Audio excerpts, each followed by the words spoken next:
Dark web internet का वो हिस्सा है जो गूगल जैसे आम सर्च इंजन्स के जरिए दस्तयाब नहीं होता।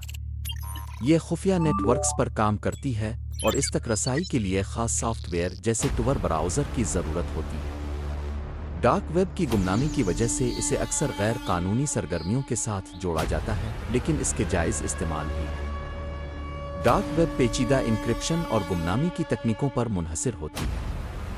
जब आप टूर ब्राउज़र जैसे ब्राउज़र का इस्तेमाल करते हैं तो आपका इंटरनेट ट्रैफिक दुनिया भर के मुख्तलिफ सर्वर्स से गुजरता है, जिससे इंक्रिप्शन की एक परत खुलती है। इसी वजह से इसे प्याज की रूटिंग कहा जाता है।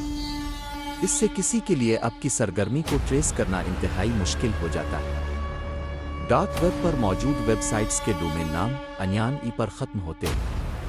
ये साइट्स आम सर्च इंजन्स के ज़रिए इंडेक्स नहीं होती और सिर्फ टूर ब्राउज़र इसी तरह के टूल्स के ज़रिए रसाई हासिल की जा सकती है। अनयान के पते लंबे और पेचीदा होते हैं, इसलिए इन तक पहुंचने के लिए सही जगह का इल्म ज़रूरी होता है। डार्क वेब पर होने वाले सौदे अक्सर क्रिप्टो करेंसियों जैसे कि बिटकॉइन में किए जाते हैं।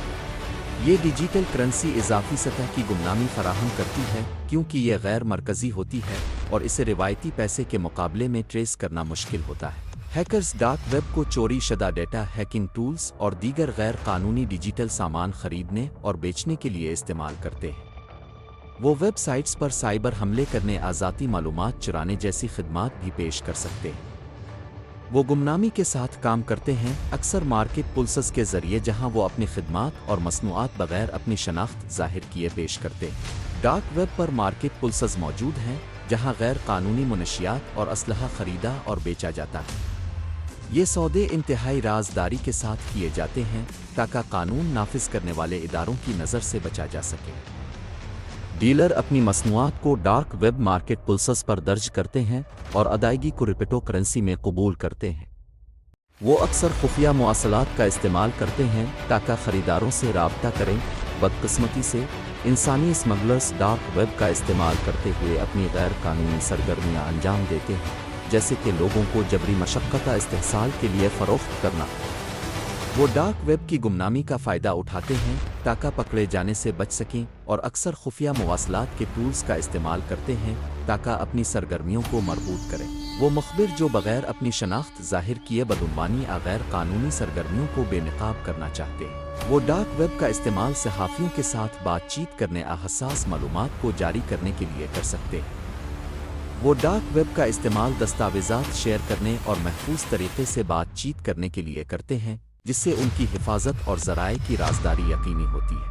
इन ममालिक में जहाँ सख्त सेंसरशिप निगरानी होती है, सियासी इख्तिलाफ रखने वाले और राजदारी के हामी डार्क वेब का इस्तेमाल एहतजाजात मुनज़्ज़म करने, बग़ैर सेंसर शुदा मालूमात शेयर करने और आज़ादाना बातचीत करने के लिए करते हैं।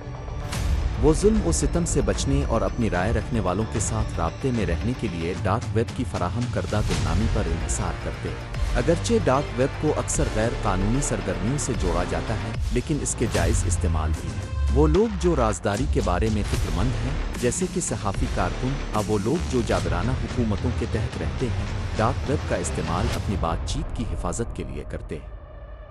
डार्क वेब मुखबिरों के लिए एक महफूज प्लेटफॉर्म फराहम करता है ताकि वो गलत कार्यों को बेनकाब कर सके बगैर किसी खौफ के उन पर इंतकामी कार्रवाई की जाएगी। इन इलाकों में जहां इंटरनेट पर शदीद पाबंदियां हैं, डार्क वेब लोगों को ऐसी मालूमात तक रसाई और शेयर करने का रास्ता फराहम करती है जो वरना दस्तयाब न हो। डार्क वेब इंटरनेट का एक पेचीदा और अक्सर गलत समझा जाने वाला हिस्सा है। अगरचे ये अपनी गुमनामी की वजह से गैर कानूनी सरगर्मियों के लिए एक पनाहगाह फराहम करती है, लेकिन ये इन लोगों के लिए भी एक अहम टूल है जो अपनी राजदारी की हिफाजत जुल्म के खिलाफ लड़ने की ज़रूरत महसूस करते हैं। ये समझना कि डार्क वेब कैसे काम करती है और कौन इसे इस्तेमाल करता है, इस छपी हुई दुनिया को समझने में मदद दे सकता है और उसके ख़तरात और मुमकिना फ़वाइद दोनों को उजागर कर सकता है।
for watching. Don't forget to subscribe, like and comment my channel.